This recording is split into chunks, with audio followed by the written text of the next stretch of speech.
what I'm doing. Should it be like this? There we go. Woo! You got it. Welcome to TMW Online, the Melanated Way. I'm Linda. This is Abby, the attorney. We are here on a Friday afternoon. Welcome, you guys. We are covering the new season of 90 Day Fiance, Before the 90 Days, and we love that, right? It's about dating, it's about relationships, all the things. Episode 1, Now Boarding. A lot going on, you guys. I forgot how long these episodes are. We got used to like an hour here, an hour there, and these are like 2 hours long. You get totally invested. You're like, oh, dating really sucks in 2025, 2026 and beyond. But yeah, here we are. Mm-hmm. This is a jam-packed episode. I'm so glad they get straight into it and give us some of the stuff going on immediately. I was like, oh, this is why I feel like dating is so hard. It's so hard. And y'all, I may share some personal things this episode just because I was so invested. I may or may not. It depends. When I was taking my notes, I was like, yeah, I'll share with them. But, you know, we'll see how you feel when it comes up. Facts.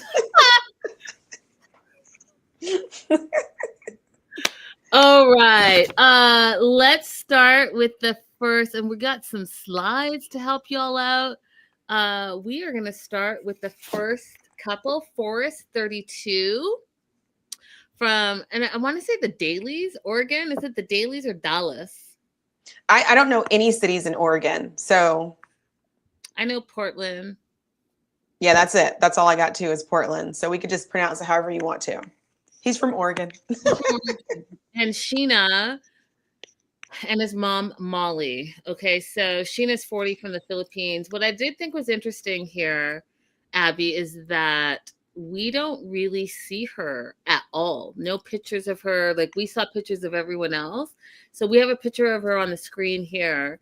But I thought it was interesting because I was like, okay, what's really going on here? Is this going to be like a scam situation? Because we're not seeing anything about this Sheena girl this whole entire episode. And I know next episode we do see a little something, but it was a little suspect to me. It is a little suspect because now I'm thinking about it, and I feel like in the preview of next week, we saw him talking to a person, but we didn't see who he was talking to. Exactly. So what's up with that?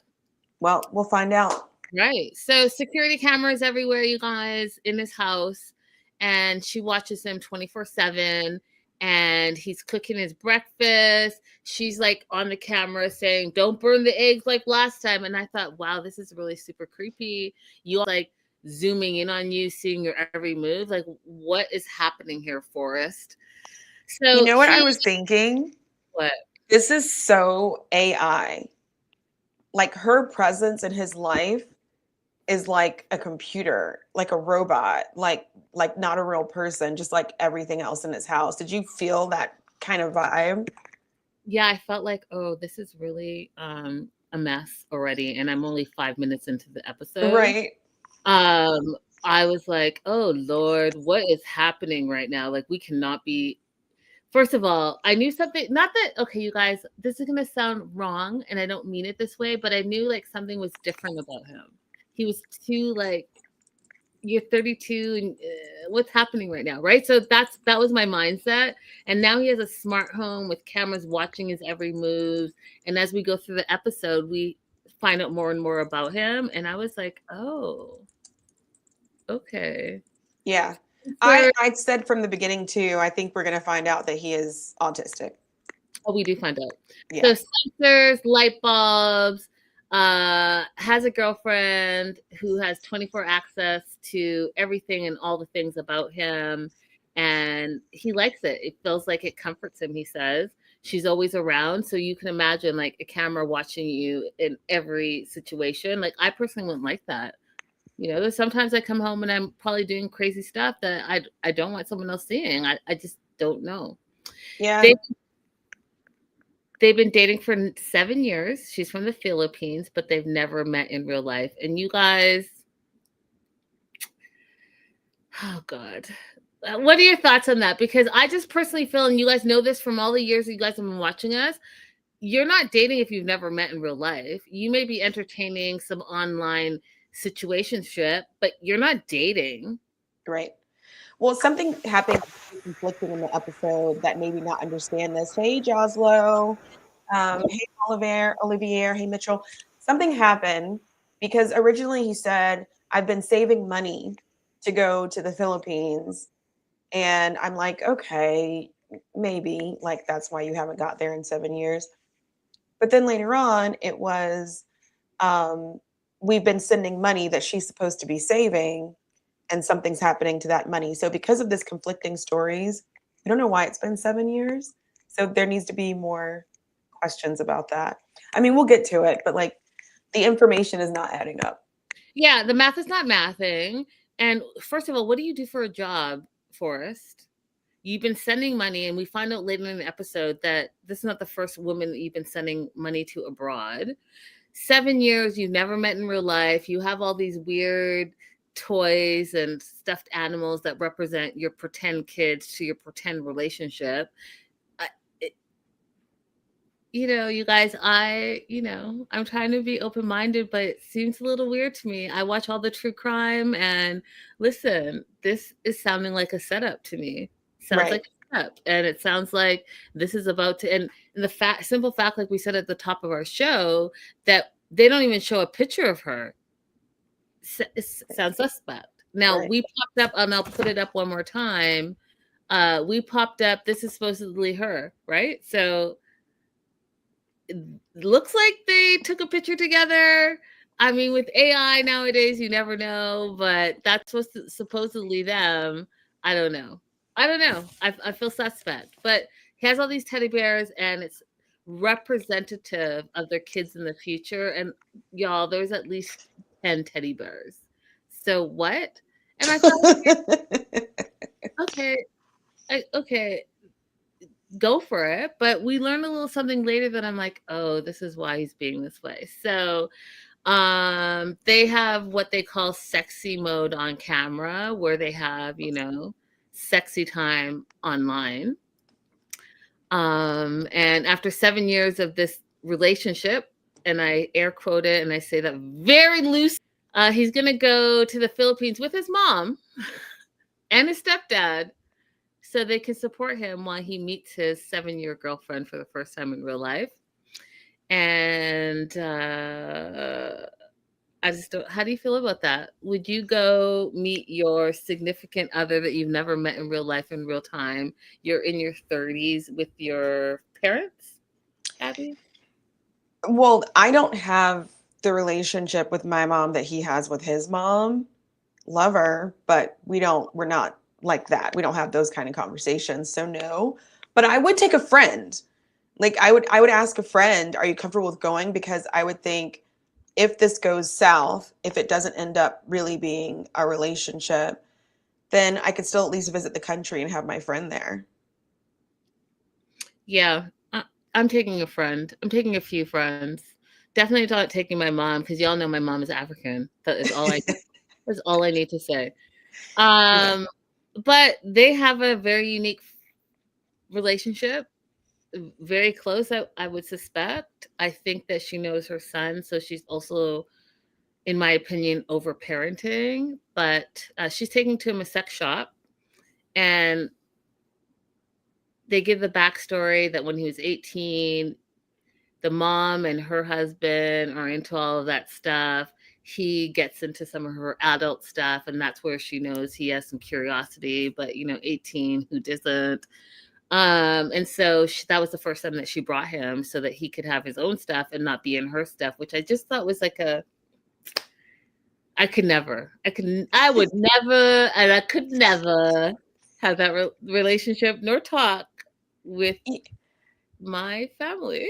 I respect this so much, because I would assume that part of what her concern is there's so much stuff out there that is very demeaning to women.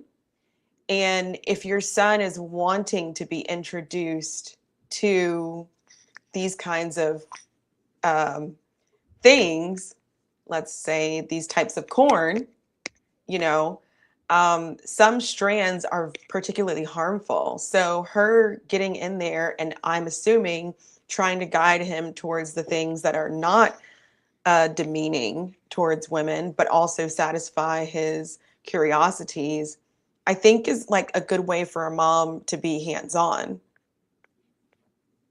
I don't know if that's coming out the way that I'm hoping that it's coming out, but Yeah, no, I mean, like, that makes sense what you're saying. I don't know. Yeah, I if you guess. could do it. Yeah, no, I I don't mean, think. I think it's really important, especially now when we see so many guys going into that alt-right pipeline and they're Mhm, getting introduced to it through various corn-related media. I mhm. think it's really imperative for moms to be very careful of what their kids are watching on YouTube and, what kind of things are coming up on their screens because it's out there, it's very prevalent. And even if you're a person who's looking to consume things that are consensual, it Mhm. still might get pushed off on you, the things that are not. So you just got to be careful. Joslo agrees with you. Yeah. Okay. Jocelyn, I'm glad you get it because I was like having trouble figuring out how I could say it on YouTube. So Forrest says his mom is his best friend. So they go to this shop. She recommends that he gets a little lingerie for Sheena. It's her favorite color. Like, what does she like? And he's like, I think purple is her favorite color. And then we learned that Forrest is autistic and has ADHD. And it. Abby and I covered. What did we cover, Abby? Match Me Abroad. Broad and Harold. So we are now really familiar with dating and being autistic and all of that. And that's when it all clicked in for me. I was like, oh yeah, he has similar tendencies as far as I'm concerned so far, and it's only episode 1 of Harold. I Mm-hmm. recognize that. What were your thoughts? Oh, same. I mean, when he talked about, a few years ago, I was having a hard time, and my mom. Okay, somewhere on Asperger's, autism, somewhere in the spectrum here. Yeah. So autism and ADHD. So now I understand why the mom is being very motherly, right? And a little overly motherly in my personal opinion, but I also get that she's trying to protect her son. So, she was worried about her son, so she added him to a Facebook group so that he could start to meet people and mix and mingle online. And that is how he met Sheena. And so they started talking, they hit it off, and 7 years later, haven't met, but they are both convinced that they are in a relationship. They go to buy this purple lingerie, and the salesperson's like, what does she like? What does she look like? And he's like, oh, she's about 5 feet, 200 pounds. And the mom's like, no, that's not what we say. We say she's like queen size. I thought that was cute, right? Very body positive, all of that. But like, there's no way he's gonna know that. Do you Yeah, know he what I was mean? being literal. He was literally answering the question. Yeah, I was like, queen size, okay. I mean, I don't think that would, because that wasn't the first thing it came to my mind. My mind was like, okay, he's describing exactly what she looks like. Mm-hmm, mm-hmm. I don't think that that's wrong. Yeah. Anyways, we also find out that they've only had online sexy time. He's a virgin. He's never even kissed a woman before. So not only is he a virgin, he's never kissed anyone before. And allegedly, and I don't know why I just said that, but allegedly, Sheena's a virgin as well. That's a lot going on. You guys are in a specific store, you're with your mom, mixing autistic, ADHD, 7-year relationship, never met, the cameras, the sensors, lingerie. It's a lot. It's a lot. And let's It's a throw one lot. more thing in the mix. You mentioned like what kind of job is he doing? Where does he get his money from? What made me curious about that is when they said that he's living on Filipino time. That So what are you doing that you're able to alter your timeline here? Like I won't even date somebody who lives in LA. you're not missing out. Timeline. Time that no, excuse me. I'm Yeah, not so no. that was something that was also really crazy. So he has these blackout curtains, and he sleeps all day, and then at 3 a.m. he wakes up so he can be on the same timeline as she is in the Philippines. I was like, do you work? Hey, when do you get your chores done? Like, when do you do your normal daytime activities? When do you socialize with people that live in your neighborhood? Exactly. Like, It doesn't sound like he does. I mean, and it doesn't feel like he does either. And then I thought this was so cute. So him and his mom are having a disagreement at the store, and she says, "Gosh darn it."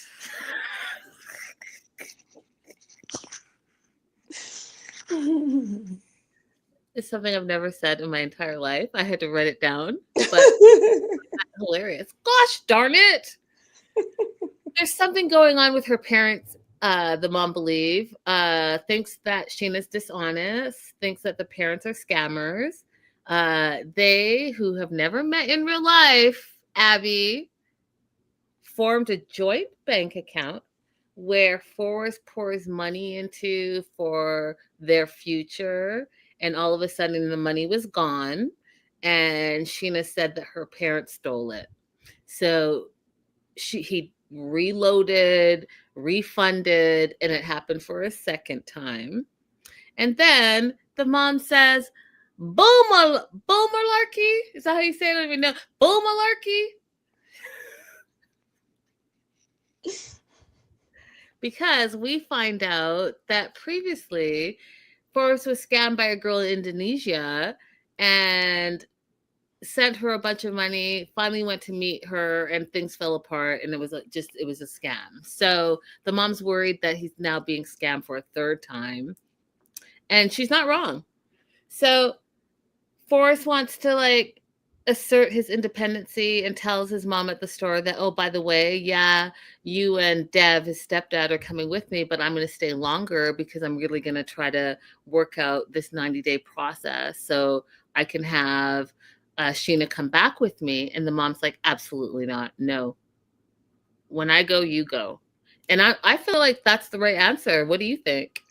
I don't think that she needs to worry about it right now. I think that this is a problem she could put off for later on down the road and just say, okay, we'll talk about that when it comes up, because if things go wrong when they first get there, okay, now have the conversation, but there's no need to react to it right now.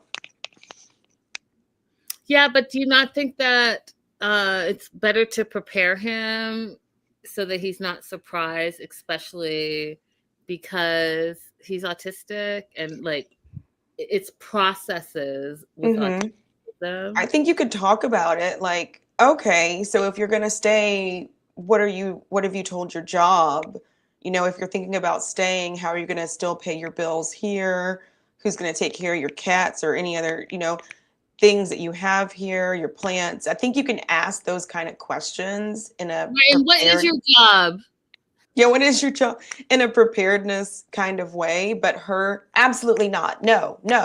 Nobody reacts well telling them what they're going to do. Fair enough. Anything you want to add about Yeah, the only thing I wanted to add is because he is already talking about like filing a petition for her. It sounds like to me in his mind, he thinks that's going to be a quick process. Like we'll meet and then I can just like apply for her and then I'll stay there until she can come back with me. That is not a quick process. That is like a year-long process at best, maybe 8 months. So it's not nearly as quick as it sounds like he thinks it is to get the K visa processed. And does he have to even be there to start the process? Can he start it from America? Well, he has to at least meet her one time before he can submit the application. So he could either meet her, come back and do the application, or meet her and then apply while he's there for it. But they have to meet in person at least one time. There are a few exemptions for like religions or harsh hardship, but everybody else, you have to meet at least one time in person before you can file the petition. So technically, he doesn't have to stay later like he wants to. No. He met her. He could go back with his mom and then file a petition. He could, but he's saying he wants to stay until she can come with him, as if that's going to be a simple process, and it's not. That takes several months. However, it's not a horrible, like, if his life works out that way where he can afford to stay there, it's not a horrible idea, because I personally hate when people meet only one time and then they think that when the person arrives in the United States, now we have a chance to see if we get along. No, that's not what it's for. You're supposed to have already decided that you get along and you want to be in a relationship together, and that 90 days is just for you to plan a wedding. Yes, we say this day in and day out on our show. The 90 days is not for you to get to know your fiance. You should have been there, done that, and now you're planning your wedding, like Abby said.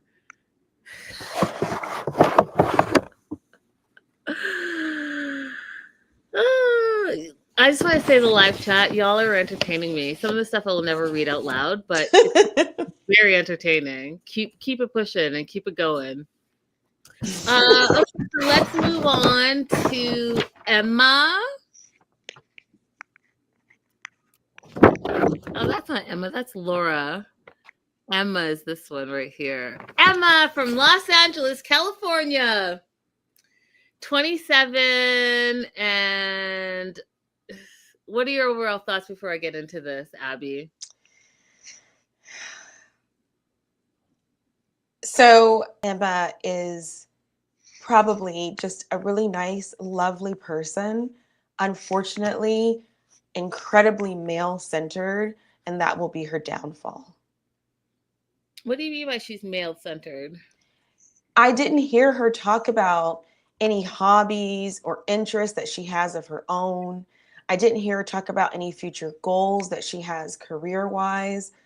All that we heard her talk about is people she's dated in the past, that she wants to be engaged, that she wants to be in a relationship. And to have that singular focus with no other interest, I think is a dangerous place to be. I hear you. Absolutely hear you. So the opening scene is her in a wedding dress, which totally threw me, right? Because I was like, oh, wow, she's like, they're getting married. But it was not her getting married. She was just trying on dresses because her dream is to be married and, you know, the whole thing. I want a husband. I want to get married. She didn't even really talk about kids. It was just about the marriage. She loves how she looks in a wedding dress, but it wasn't even really for her because her friend was getting married and her friend was supposed to be trying on dresses, but she popped in and started to try on dresses as well. And I was like, oh, okay. So we're just going to be messy right off the bat. Let's do it. She's twins. They're both in the beauty industry, beauty and Botox, they call it. They work for competing medical spas. And I'm not sure where you guys are in the world, but the medical spas in Los Angeles, they're everywhere. And they do all the things, right? From Botox to lipo to BBLs to fillers to whatever. So I thought it was interesting that the two twins worked literally across each other at competing med spas. Both look gorgeous. Both look like, hey, listen, we partake in everything that we sell. So good on them. Their dating personalities as twins is completely different. I'm going to pull this off the screen real quick so that we can talk a little bit more. Here we go. Izzy takes her time meeting people, and Emma, according to Izzy, is boy crazy, and she falls in love after one shot of tequila. You give her 2 shots of tequila and she's going home with you. 3 shots and y'all are going to get married. And that's just how she is.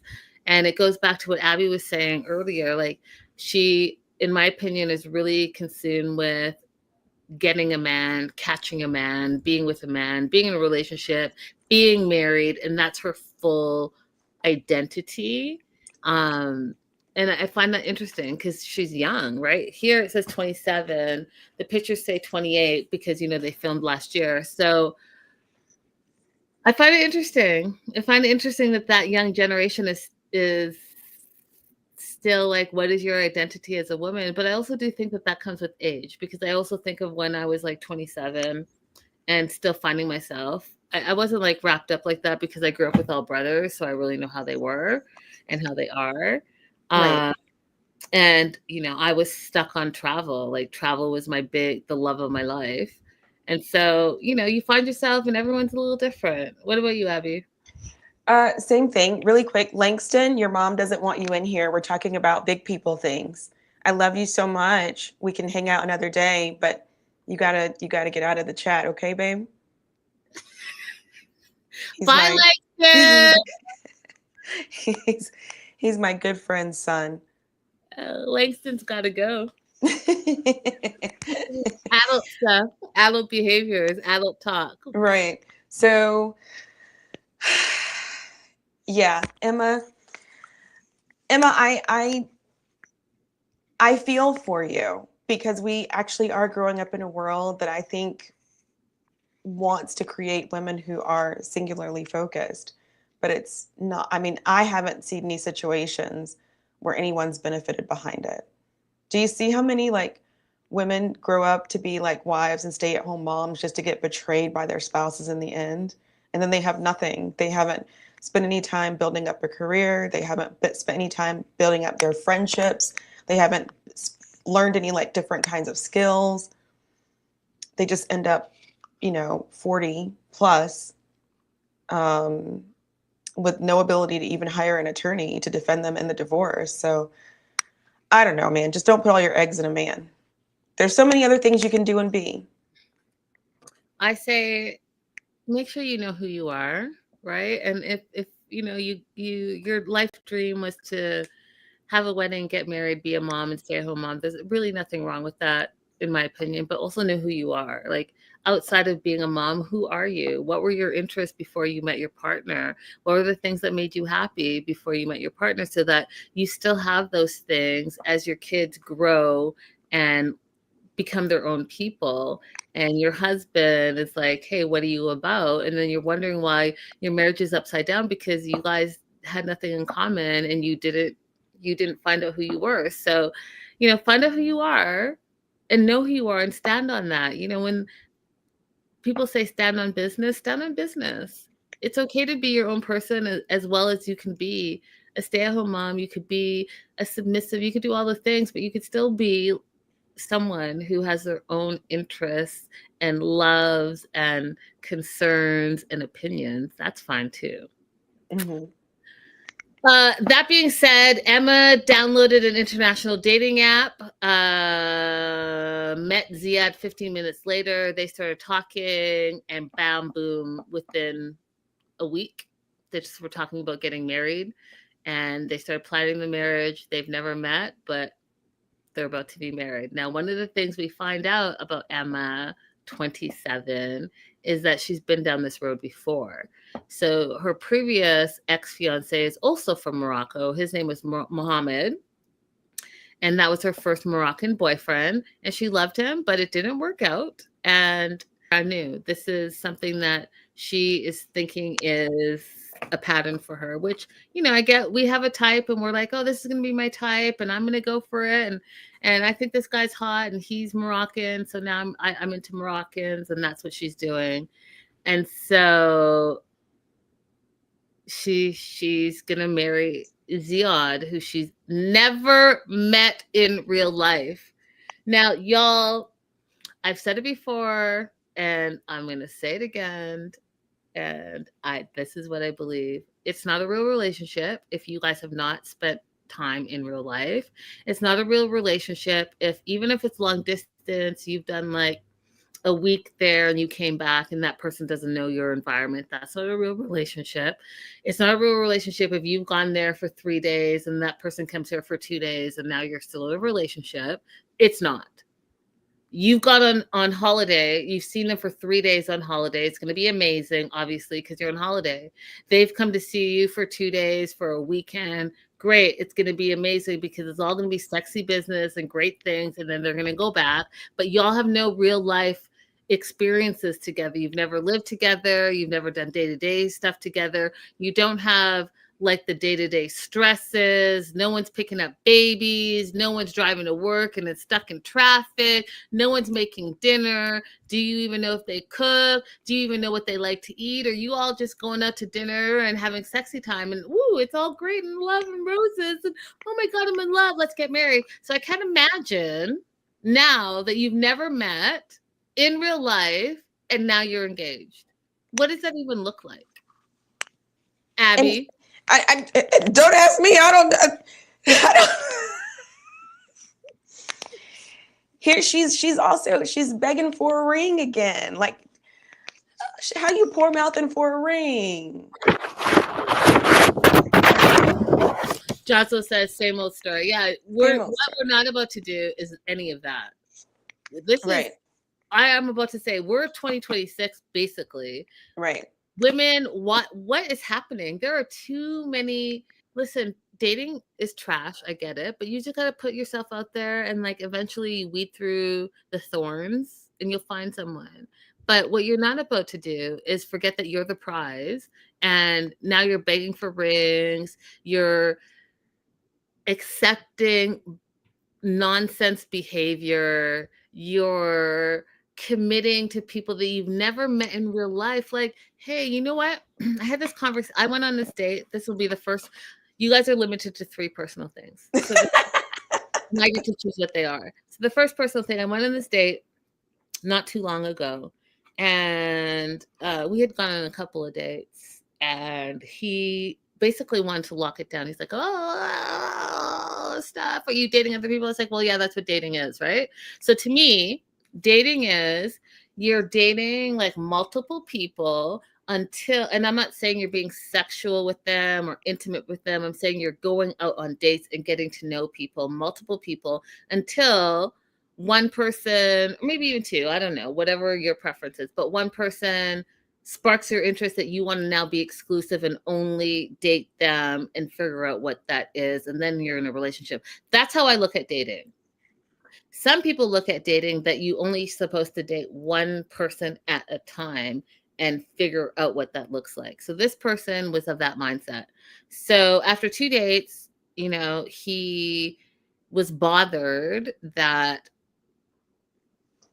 I was not only dating him, but I was like, well, we've only been on 2 dates. I don't even really know you. Like, I couldn't even tell you your last name because one was like a coffee date, which was the first time. So it's just like light and friendly and, you know, maybe an hour or half or so. Next week, yeah, you go to dinner and you spend like more time. But also, I still don't know you. So am I going to say, yeah, no, I'm going to be exclusive with you and let's go from there? Absolutely not. Doesn't make sense to me.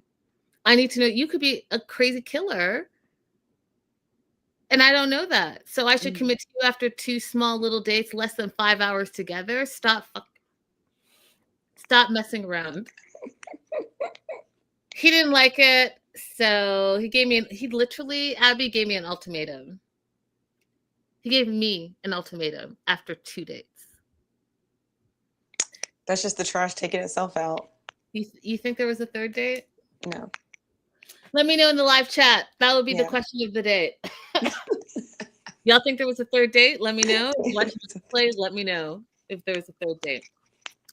That being said, I just want you guys to be careful with what you guys are thinking are real relationships, what you think you deserve, what you're investing your time and energy in, because as you're putting all your eggs in one basket, there might be another basket that is more amenable to what you're looking for, but you don't know because you've allowed this man to convince you that it has to be this one way.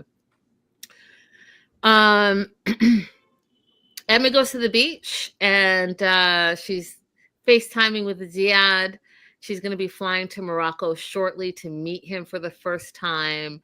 Now he gaslights her and says, yes, you guys, hello, 90 Dayers. We've been with 90 Day for 20 years? I don't know how long it's been, but it's been a long time. We've met another Ziad from Morocco. We know the Muslim culture. Okay. We know it. But this Ziad is telling her, yeah, no problem. We can kiss and do all the affection in public. It's okay because we don't care about what other people say, all the things. He says all of that, you guys. Keep that in the back of your mind. because they replayed it 2 times just so that we know that Emma wasn't crazy in what she heard and what she believed, right? Because she's also showing that she's a sexual being and that's important to her. And I kind of love that, Abby, about this storyline is because so often women can't express their sexual beings because they're labeled a bunch of stuff and they're this and they're that, they're this. But the same things that men think of that they're like, oh, you're the man.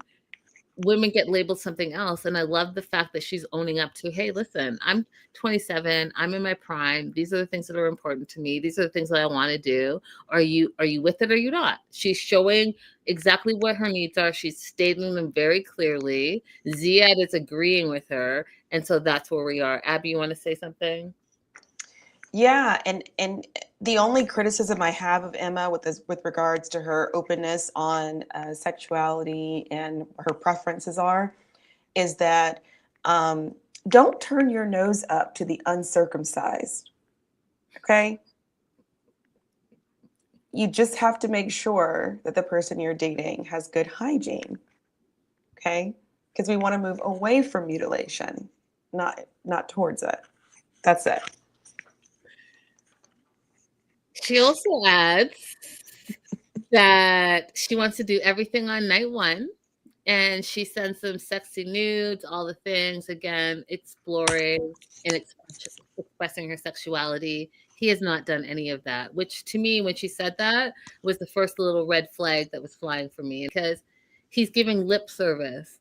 The other thing, women, that I really, really, really want you to pay attention to is that words are amazing. But if someone is a manipulator or a narcissist or even just great with words, they're going to be able to convince you with their words a bunch of stuff.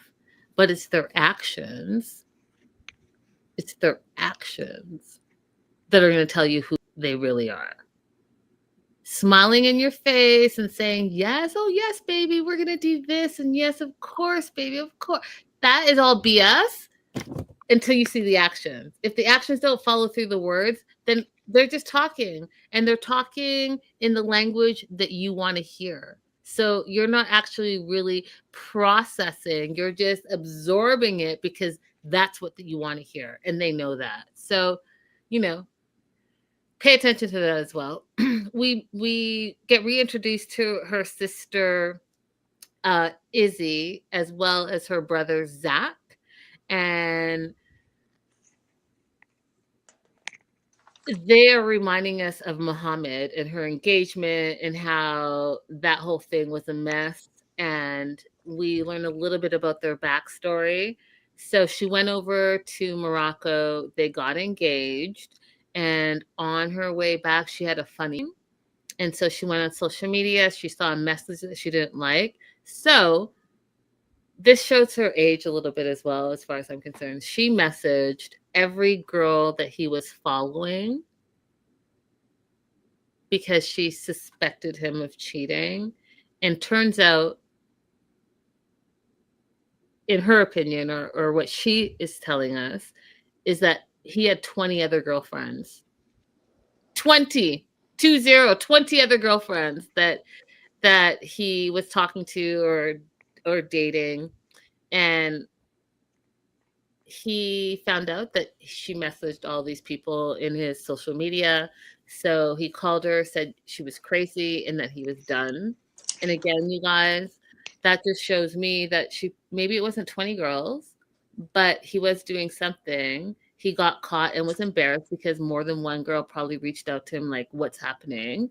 And now he's mad and he's lashing out on her and making it her fault and making her seem like she's crazy. But I mean, is it excessive to reach out to a bunch of women that you don't know and say XYZ? It's excessive, but ladies, don't ever not follow your gut instinct. Had she not followed it, she may have married him and she would have been stuck in a crazy relationship. What are your thoughts, Abby? I believe in gossiping.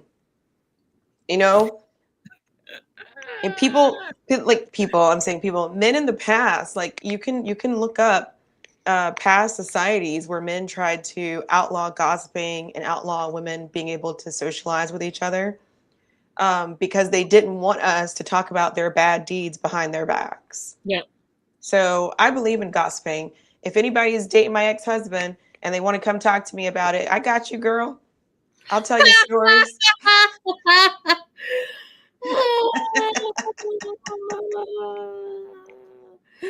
Don't message me about my ex-fiance. I'm not into it.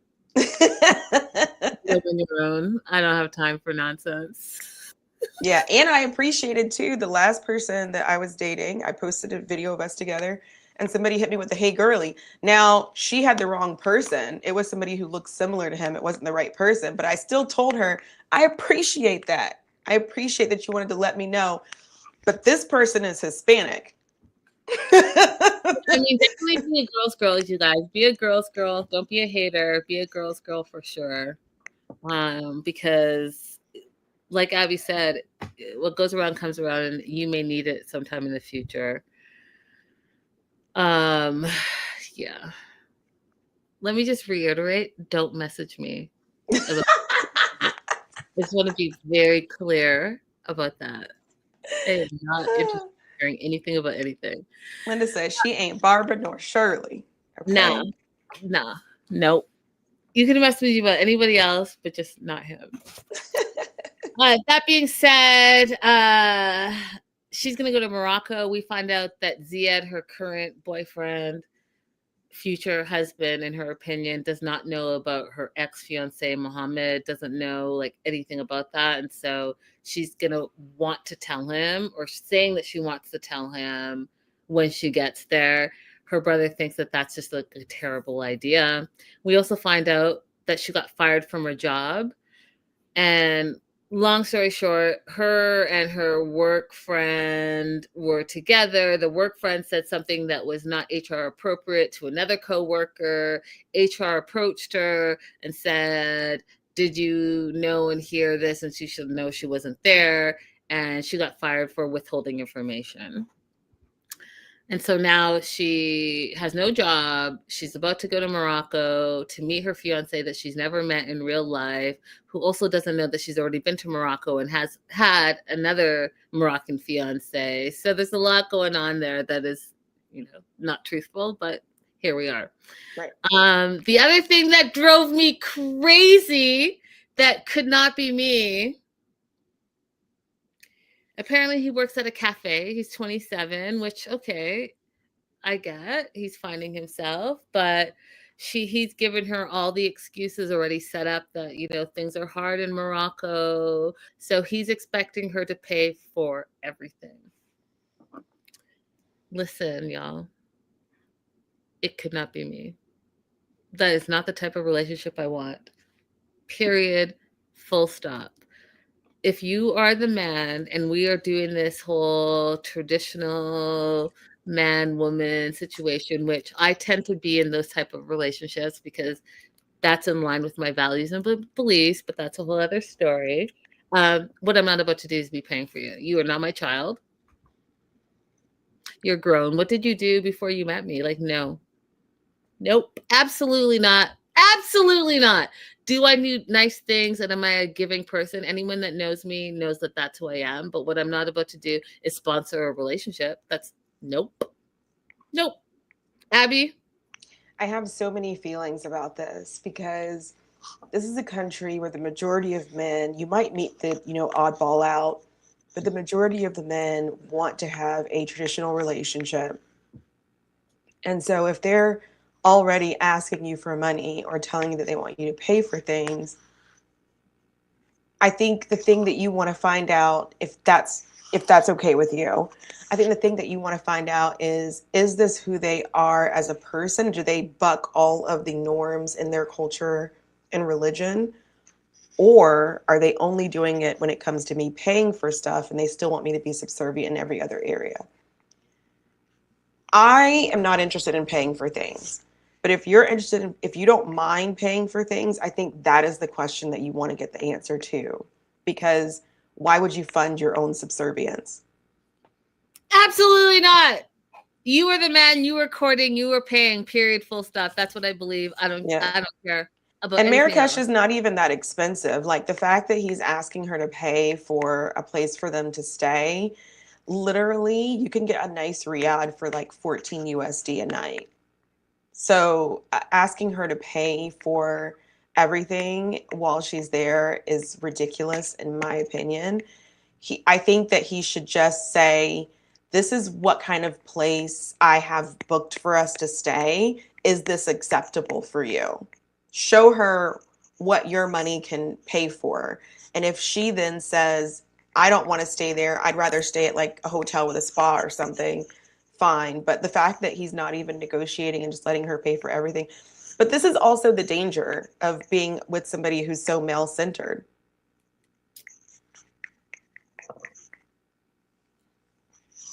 No. So I don't know. Emma, it does literally seem like, just based on one episode, that you are a very nice person. Like you have siblings that you have relationships with, but I wish that you had more going on in your life and you didn't feel like having a man was the end all be all. Yeah, I'm really actually curious too, because her and her sister seem so different, like what that dynamic was, having a brother in the household. Like what's that dynamic with your family, your parents, and all the things, because that just doesn't seem right. It doesn't seem right to me. Something's going on. Brother and sister drive her to the airport. The brother says, for the love of God, take it slow, please. He's tired. Right, he's tired. He's tired. For the love of God, please. We meet Ziad. Emma, he says, is his first true love, and I want you guys to remember all the things I said about actions and words. Emma is his first true love, and his first message to her was, hello, wifey. He finds her very sexy, very sweet, very fun. He feels like they understand each other, and they're about to meet for the first time. And it's his first American girl. So he's a little bit nervous, but for some reason, he has all the right words to say.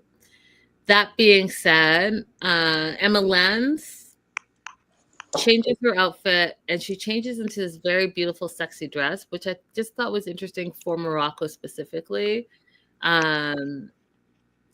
Because she talked about him being Ziad, texting a bunch of rules while she was on the plane.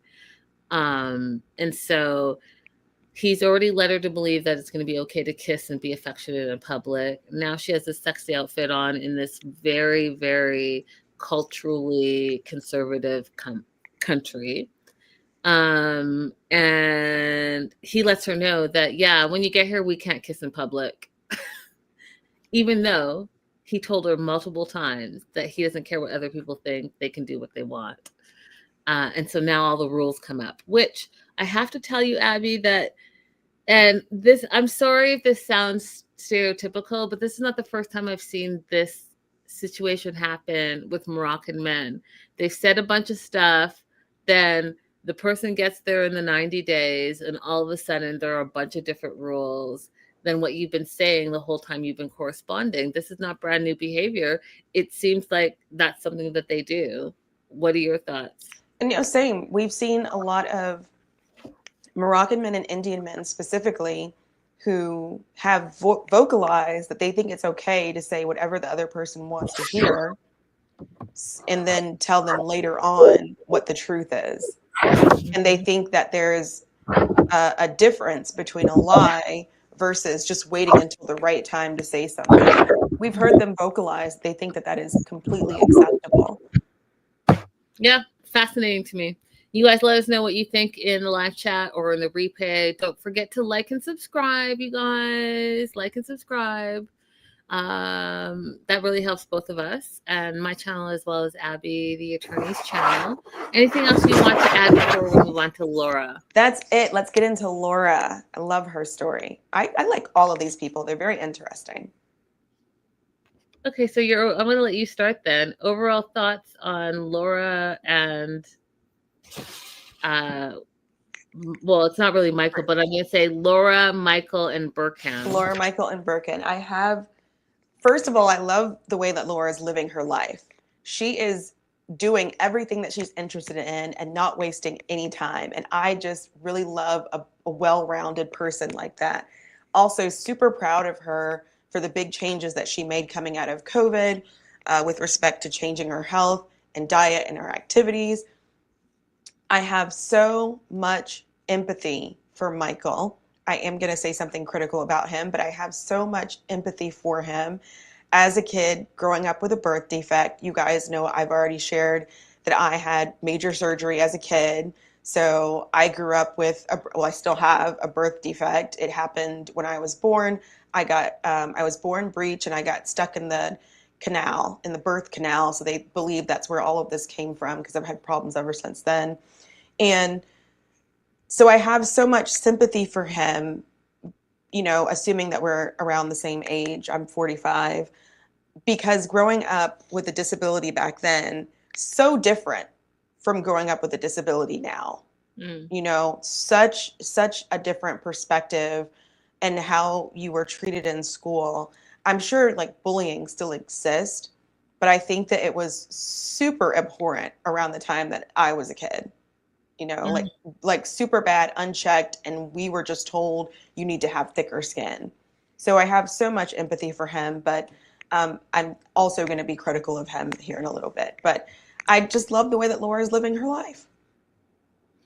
Yeah, so for this first episode, for me, she seems the most well-adjusted. She also seems like she knows how to communicate her needs and wants, and so I'm very impressed by that.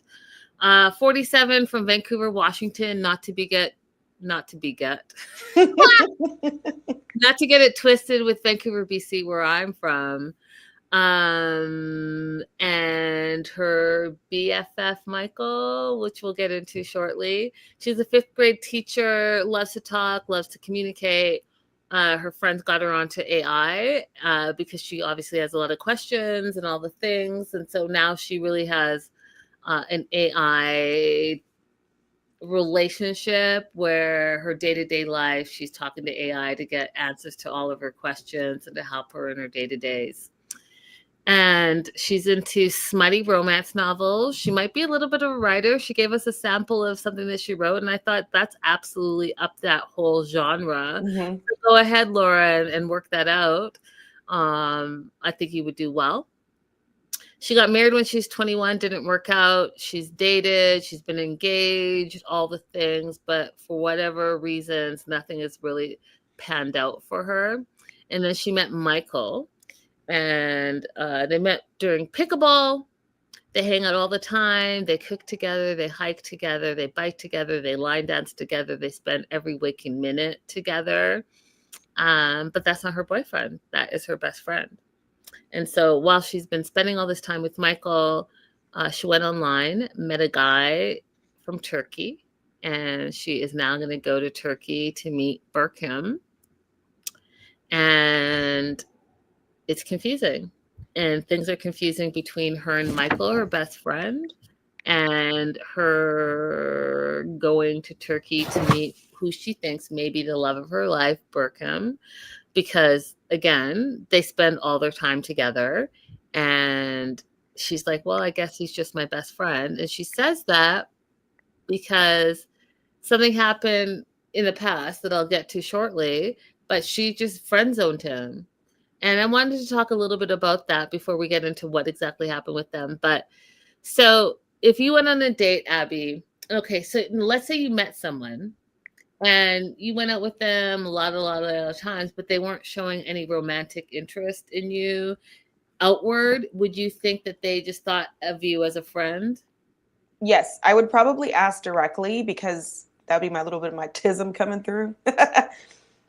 And I have asked directly. I've asked guys directly, hey, we're having a great time. Are we flirting? And if they say no, okay, I back off. We can continue being friends. But what's happened to me in the past is that they'll say no, but then they lean in heavier with the trying to flirt, and that's confusing to me. So then I pull back because I need you to tell me exactly what's going on. I don't want to assume anything. I got a little something in my eye. You're right. Tissues here. Yeah. While you Yeah. sort that, so Wait, can we go through the timeline for Laura, or do you want to go more into like what's happening now, the timeline of Laura and Michael? Because I don't think that I have their story right of what happened between them. we'll get there because I am Okay. just going by my notes. So she went on an app, BeerCon, and she was just looking for like some holiday filters, and then she found this like find a friend feature, and she didn't know anything about it, and Michael kind of told her about it, so she went on it, and that's how she met her Turkish boyfriend Burkham. And she likes him because he has a bad boy aesthetic. He's only 26, she's 47. He works at a cafe. So while they're playing pickleball with their friends, she's explaining all this stuff. And the friends say it's a winter spring romance. I think people call it May December as well, whatever. Mm-hmm. And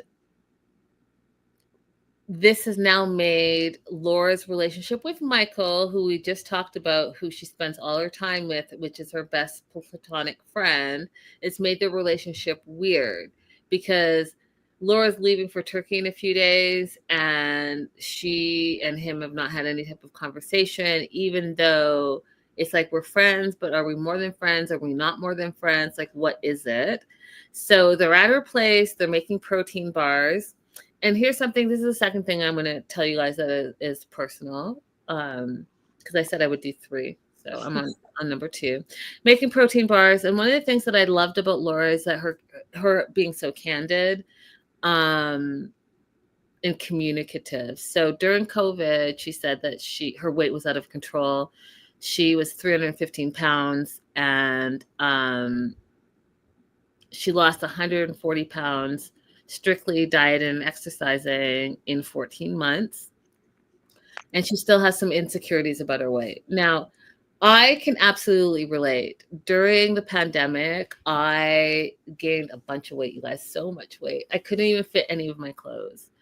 And it wasn't until, what's crazy to me, Abby, is like looking back on it, it wasn't until August of last year I had like a health scare and I fainted, and that changed the course of my life.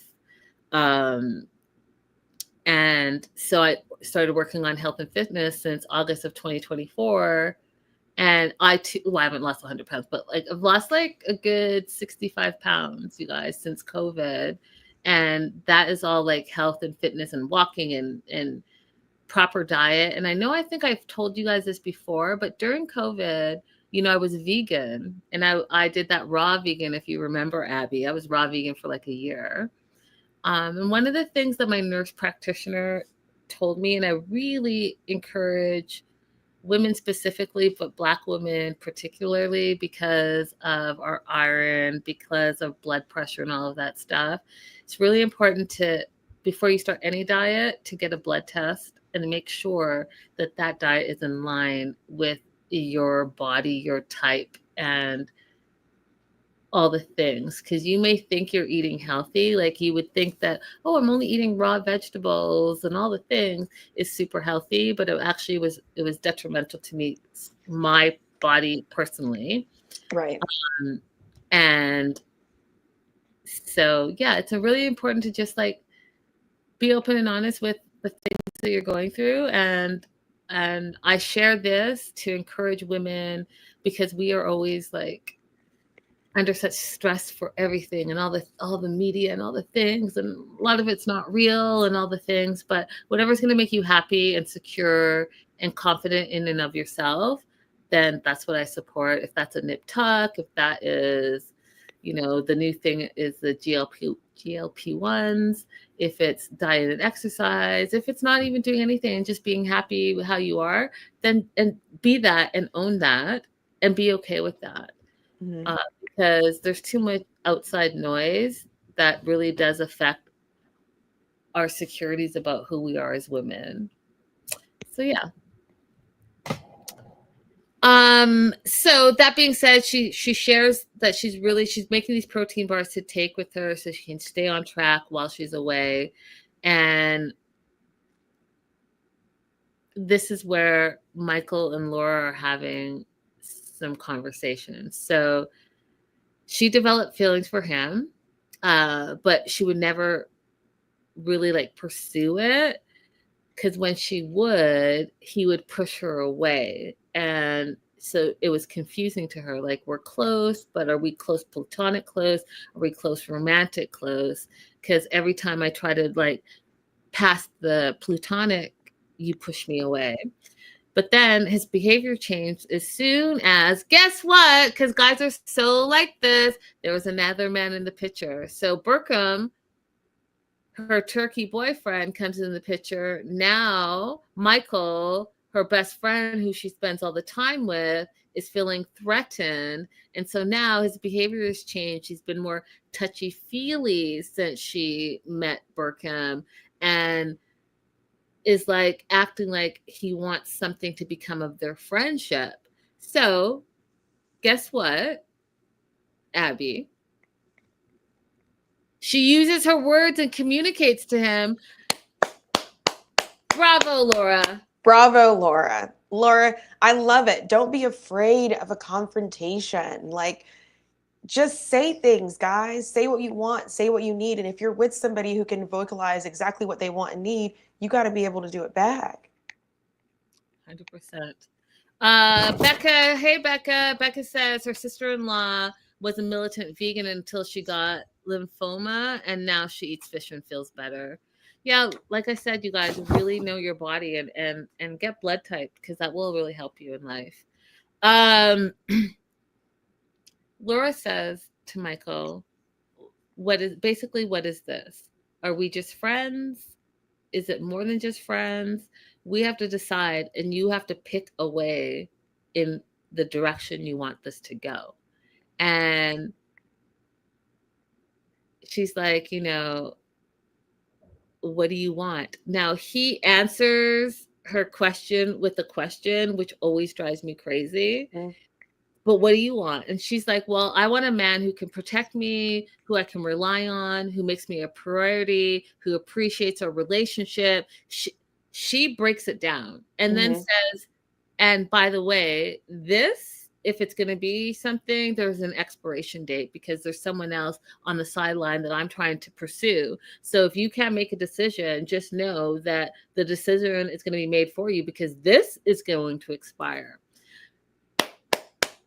Bravo. Bravo, Laura. Bravo.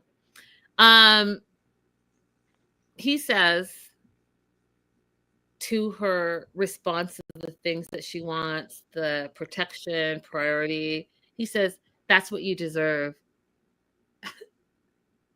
Not, yes, I'm willing to provide those things. Not, yes, I want to be with you. Not, yes, I want to explore this. Not, yes, you're right, I want to step up to the plate. He says, and that's what you deserve this. You deserve that. And I appreciate a relationship. That's what he says.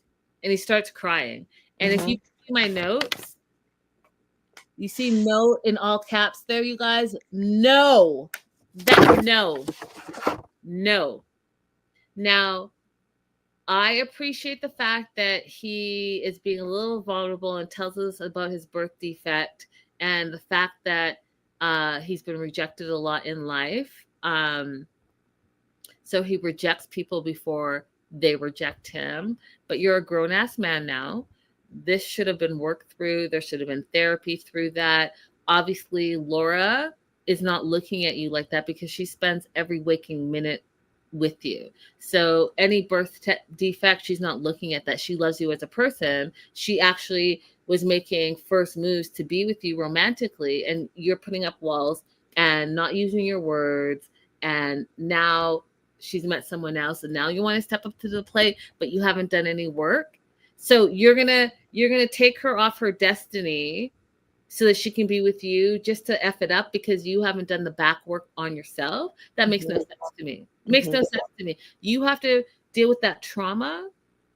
You have to deal with who you are as an individual. You have to accept love wholeheartedly and openly, so that the love that you are receiving, you can give back. Because oftentimes you're receiving all this love and absorbing it and being selfish with it and not giving it back to your partner. And that's not okay. And that's what I see is going on here. Thank you for coming to my TED Talk.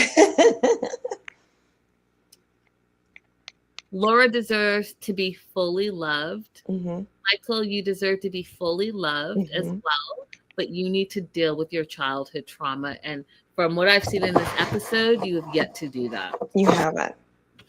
You haven't. And it's not that difficult, you guys. If you're friends with a woman and you would like to pursue her romantically, just be direct. I would like to take you on a date. Oh yeah, we go out to eat all the time. No, I want to take you out on a date. Do make an effort to do something different than the usual typical what you do every single day. Change the scenery, make it very clear this is a romantic outing. That's it. That's all. 100%. 100%.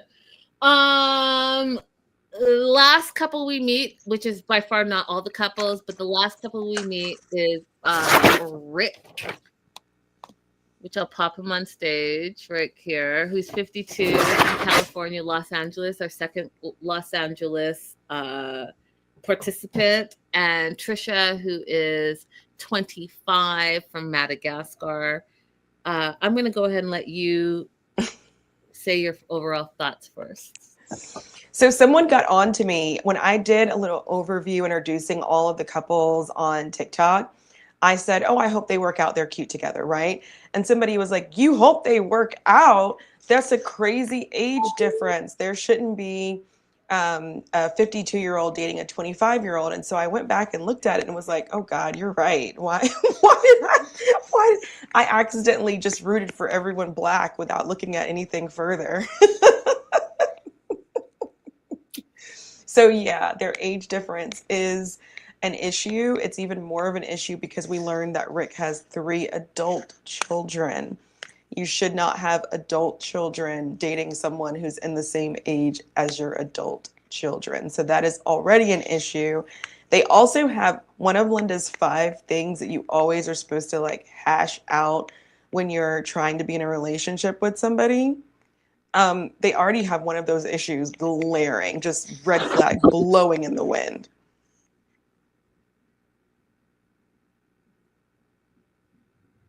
Yeah. Okay, Rick, I'm going to say for 52, you look amazing. But 52, I feel like you need age appropriate. And it's just giving me passport bro, your 25-year-old, red flags. I'm jumping ahead a little bit, but your girl who's in Madagascar in a different time zone, you don't speak to her for 5 days, and all of a sudden she's all these things that you don't trust. Sounds like a you problem, not a her problem, because you're 52 years old, you should know better. I don't know, something about him, and even like all his scenes were giving me 1990s vibe, from his thing to like how he talked, to all the things. I was like, some people like peak and then they stay in that era, and they that's everything that he was giving me. That being said, he's a small business owner. Shout out to Black business. Temple Future, I think that's called. I want to shout that out. Raw extensions. I'm all about extensions, so shout out to that. Don't know, I'm not endorsing, I'm just saying I'm supporting Black business. But he has like a hair and wig extension business. Started it with his ex because his ex was a hairstylist. He gets apparently good hair. I don't know. Again, I don't know anything about it. But he gets his hair from India. He has ups and downs. But his busy season is during tax season, where he gives the stereotype that everyone has money during that. So it's very seasonal. He also is a tap dancer, and he teaches tap dancing. So he has a business, he's a tap dancer. And also 52, he has 5 kids. We don't know how many baby mamas, but we do know that 3 of the kids are grown and 2 are young, 10 and younger children, babies. And 10, I'm being very generous, y'all, very generous. They're young. like take them on the swings and swing them around young. Mm-hmm. And he only says 2 young sons from his most recent marriage. So how many baby mamas do you have? How many times have you been married? We already know that you have 5 kids. I'm not sure, like, I don't know what tap dancing pays. I don't know how many tap dancing classes you teach. And I don't know how well your business is doing, but like 5 kids is a lot of babies. It's a lot of babies. And if you're married and divorced multiple times, that means there's child support in there. There's you got a lot going on. Yeah. And you're worried about a 25-year-old not calling you for 5 days. I don't know. But he says he loves being a dad. His girlfriend, Trisha, is 25 from Madagascar. They asked him because she lives in the capital, and they asked him, he's like, I don't know. Let me Google it. Antanavaria. Wait, I'm saying it wrong now too because I'm talking so much crap. Antonovivio, right? And you know what? It sounds good to me. I don't know how to say it. That's how you say it. Oof. See, that's what happens. Instant karma. So here's the other red flag that I had. So he said he went on a recent trip to Madagascar that sounded like a passport bro trip. He met 2 women on the dating site. He messaged them daily, okay, in the app. And Trisha was one of the women that he messaged. So, you know, when they say on apps, a lot of guys just like swipe, swipe, swipe, swipe, swipe. They don't even care. They just sounds like what this was a little bit. You met 2 women, and Trisha being the younger, hotter one, that's the one that you're going for, not because you guys have anything in common or whatever. You know, you have a son who's older than the woman that you're saying that you are in love with. Your son is 29. She's 25. You're 27. You're a whole grown person a whole grown person older than her. Love is love, but like, stop it. What do you have in common? What do you have in common with your 5 babies? You should be focusing on that because 2 of them are like 5 and 6. And you said that's from your most recent marriage. So when did that end? That you now are jumping into something else?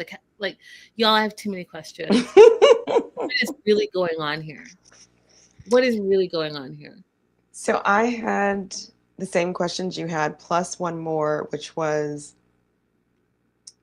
I'll ask you, Chat and Linda, should the kids be involved in who you're dating at that age? First of all, absolutely friggin' not. So you're FaceTiming with your babies and saying that Trisha's coming over soon. You don't know that. You met her one time. She's 25 years old. So you're involving your children who you don't trust her, you said, because she didn't call you after 5 days, but you're introducing them to your children, your babies, not even the grown ones who are adults and can make their own decisions, your babies. So then now they're going to get attached to her, and then she may or may not come over, but you've developed this whole situation that they're now going to have to detach themselves from if it doesn't work out. Doesn't make sense to me at all, because you haven't even established the foundation of your relationship yet. So why are you now introducing random people that you may or may not work out? Makes no sense to me. That's irresponsible. But then, 5 babies with I don't know how many mamas, 3 grown, 2 young. That's already telling me who you are, Mr. Tap Dancer. I'm sorry. Not sorry. Yeah. Tell me how you really feel, Linda. I will. Did you get it all out, dear? I did. You did. Okay, the third personal thing I'll tell you, and it's so funny because I see on Instagram how like guys will be in like they'll be in a relationship and they'll do this thing, like one thing that men can do that women can't do, and then they'll stand in front of the camera and they just won't say anything, and the girl will be beside them, like asking questions, like, "Oh, like what are we doing? Like what do we have to say?" And then they'll start mimicking what they do, like, "Oh, we're standing like this. Okay, when does it start?" Like all the questions. I am that person. So this, how can I explain this? I was out and I was wondering, like, what is this situation, right? So the person's just like being quiet, and so I was like, well, what is this? Like, are we doing this? I was talking about like the sunlight. I was like, oh, the lighting's good, and they kept going on, and then all of a sudden, Abby, I just started laughing because I realized I am that person. I like to absorb information and knowledge, and the more I know, I feel like I make informed decisions for myself. But when you just blanketly say it XYZ and then you leave it at that, I'm gonna have some questions.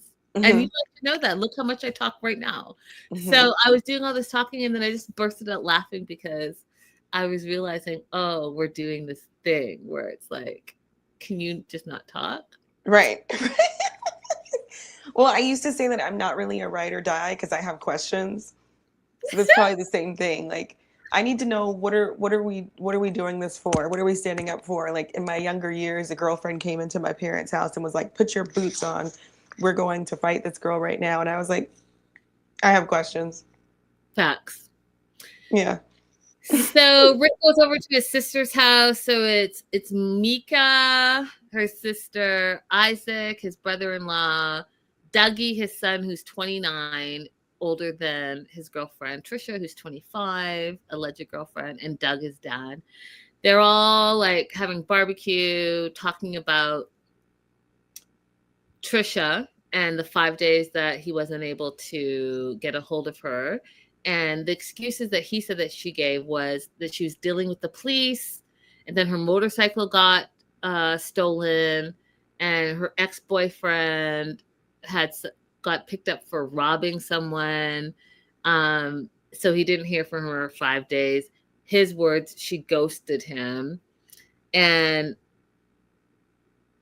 he doesn't believe her. He is also insecure because he found out that her ex-boyfriend has money. He doesn't have money like that because, you know, he has 5 kids. He's on a budget.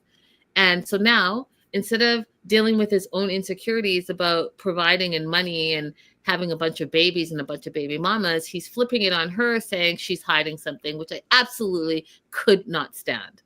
Like, again, you just showed us your insecurities, but you're flipping it on the 25-year-old who is living her 25-year-old life. Think about when you were 25, you were in the streets, for the streets, doing all the things. Yeah, you were working on yourself, but you're also finding yourself. So this 52-year-old is saying these all things could be true. She could be dealing with the police. She could have been pulled over for speeding. Someone could have stole her motorcycle.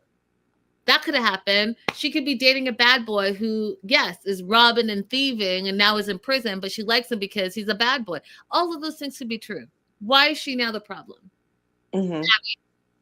Yeah. And like, just like Becca said, if those things are true, then why aren't you expressing any kind of concern for her? If your fiance said that to you, wouldn't you be concerned? But like you said earlier, I just tend to think that if you're going to be in a long distance relationship like this, that you're not truly dating until you meet each other at least one time in person.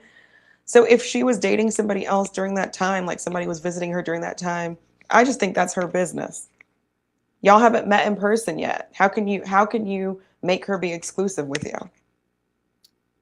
Plus, you're 27 years older than her. Right. Stop it. You're 27 years older. And the thing is, you're the one who's decided to continue the relationship after the 5-day thing happened. So if it made you uncomfortable, just stop talking to her.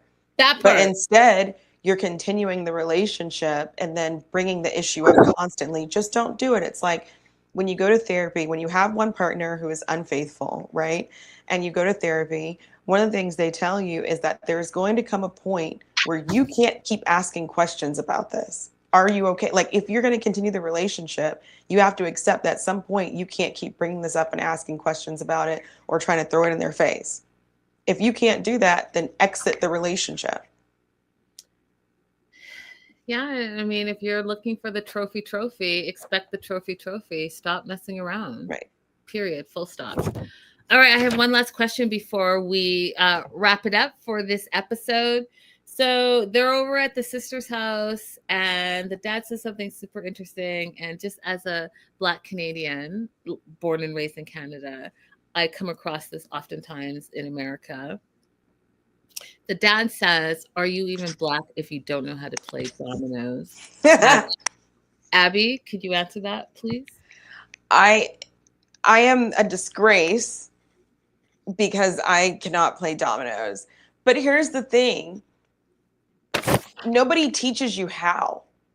Like I learned how to play spades by being thrown into spades games at the lodge hall after just watching for a few times.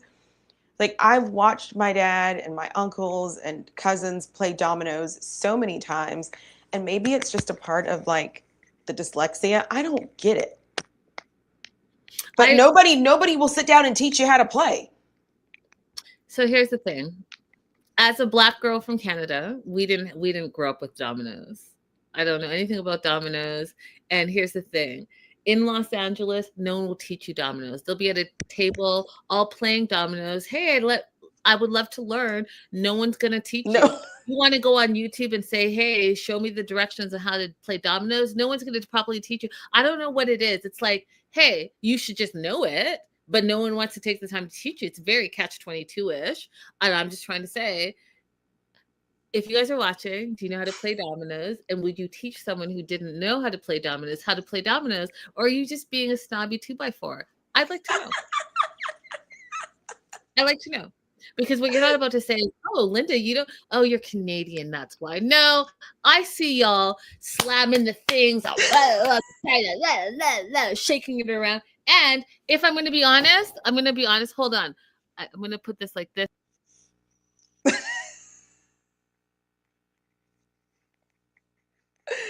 She's going to get the microphone. I'm 100% sure. She is going to get the microphone on us. I have mine right here. But 2021, during the pandemic, I was so mad at y'all with the friggin' dominoes. I have a whole domino set. Look, not even open, plastic still on it. And you know what? You know what's crazy about this, y'all? So I bring my dominoes for someone to teach me how to play dominoes, and they made fun because they're blue. And they're supposed to be white. And so do I know how to play dominoes anymore? No. Do I have a cute blue domino set sitting in the house? There's no dust because I'm not like that, but pretend there's dust. Having dust, yeah. Don't know what it means, but I have some. I don't know what to tell you.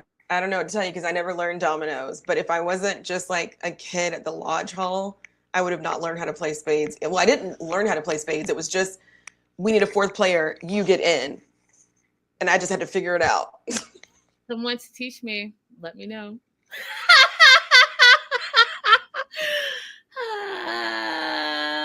I have no idea how to play dominoes. I teach kindergarten. I use dominoes to teach math. You know what? I am not mad at you. I love that. I love that. Love it. All right, you guys, that is it. So Monday and Fridays are going to be our days. Monday, we are the other way. And Fridays, we are before the 90 days. We love having you guys here. Thank you so much for tuning in. Happy Friday. We will see you on Monday. Don't forget to like and subscribe. And you know what? Tell a friend to tell a friend. And dear TLC, we've been covering this since AfterBuzz days. I'm a little left out in the cold with this holiday party that I did not get invited to. Abby and I shoulda, woulda, coulda, woulda, been there. I had a cute dress I could have worn too, TLC. Facts. Bring us in. Loop-de-loop. Bye, guys. Bye. Rude. Yeah, Becca, rude.